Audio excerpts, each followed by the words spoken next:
Yo, what's up, space fam? Get ready for a wild ride as we dive into Zack Snyder's Rebel Moon. Hold on to your space helmets and your butts, because we're about to blast off into cosmic chaos at the end of the year. Because we're about to break down the cosmic quirks and talk about the issues buried within this beautiful spectacle, because we definitely need to talk about the issues with this movie, which we will a little bit later in this video. So let me tell you what this movie is about. Picture this: a peaceful moon colony, Veldt, with a kick-ass former warrior, Kora, and a crazy Imperium demanding Kora and Veldt's food and resources. Now cue up Kora's interstellar quest and calling to assemble a ragtag team to defy these cosmic bullies. Now there are dazzling visuals, action-packed sequences, and a universe that teases life beyond the screen that's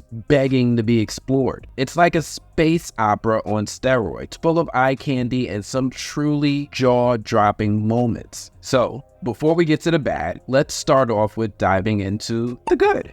So the Star Wars vibes. Rebel Moon drips with Star Wars inspiration. I mean, it's downright blatant when you see it. Rebel Moon does avoid some of the more obvious things, so you won't see a title crawl at the beginning of the movie, but that chosen one and Jedi spirit hits you in the face fairly early in the movie. I really came into this movie looking for the Star Wars inspiration and vibes, and Rebel Moon really does give that. Now, there's also some Final Fantasy nods. All right, my PlayStation peeps, we have our moment in this too, because Rebel Moon is serving some Final Fantasy realness. Like, you'll definitely get a bit of that Final Fantasy VII steampunk vibe, along with that Final Fantasy Victory battle tune. And when you look at the environments, you might even see some Midgar-esque aesthetics, which is a treat for us gamers, us Final Fantasy enthusiasts. So we have that. There's also the visually chiseled characters. Zack Snyder has a thing about his characters having incredible abs. Like, if you're cast in a Zack Snyder movie, then you probably know you need to hit the gym right now, because when these characters get featured in these slow-mo moments, Zack is making sure his characters look like they straight up walked off a comic book page. Like, you're gonna see some incredible visual goods in Rebel Moon. Like, these characters look unreal. Okay, you ready? I need you to sit down and be ready for this. Like, let's get into the bad. All right, so I'm going to start off and say that my screening for this movie wasn't a digital projection, but it felt like it was an actual film projection, and that's pretty retro, right? Like, my screening had the squiggly lines and those little cigarette burns that appear in the corner, and unfortunately, it came with some issues, like the movie randomly stopping, like it came off the reel or something 30 minutes in, and then at random and critical points in the movie, my screening had a healthy sprinkle of audio muting, like no sound, during some big moments in the movie, which is not cool. There's also the issue of there's some really blunt and direct dialogue. So brace yourself, because there are times when the dialogue is downright laser-like. Like, there's no nuance and personality, just that stuff just takes a holiday, leaving us with dialogue that sounds like Siri's blunt cousin. This is not your average space or cosmic chit-chat. Also, we're missing that Snyder punch, and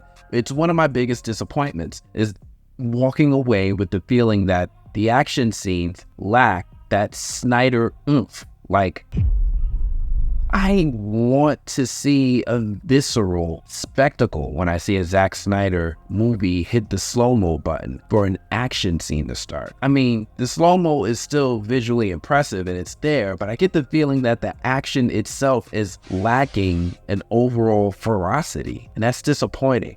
There's also the fact that it feels like Rebel Moon is borrowing from Marvel, and I'm not going to say what they borrowed so as to not outright spoil the movie for folks, but you can't miss it. Like, the Star Wars inspiration is expected and also a bit too direct for my taste, but the Marvel one seems a little egregious. We also have issues with characters that suffer a motivational void. Like, why should anyone join the rebellion? No clue. They're joining up with the rebellion with no receipts. It's really odd to see characters just moving about without motive, and they just end up feeling like avatars that were included for the visuals alone. Like, they're all there for no reason. And lastly, man, this movie has some really puzzling pacing. Rebel Moon clocks in at 2 hours and 14 minutes, but Rebel Moon feels like an interstellar marathon. The pacing and the story end up making me walk away from this movie feeling like me, Anthony the movie critic, just finished trying my best at deciphering some ancient hieroglyphics without the help of the Rosetta Stone. It felt exhausting and ultimately unsatisfying, and I don't know if was this even for me. And there you have it.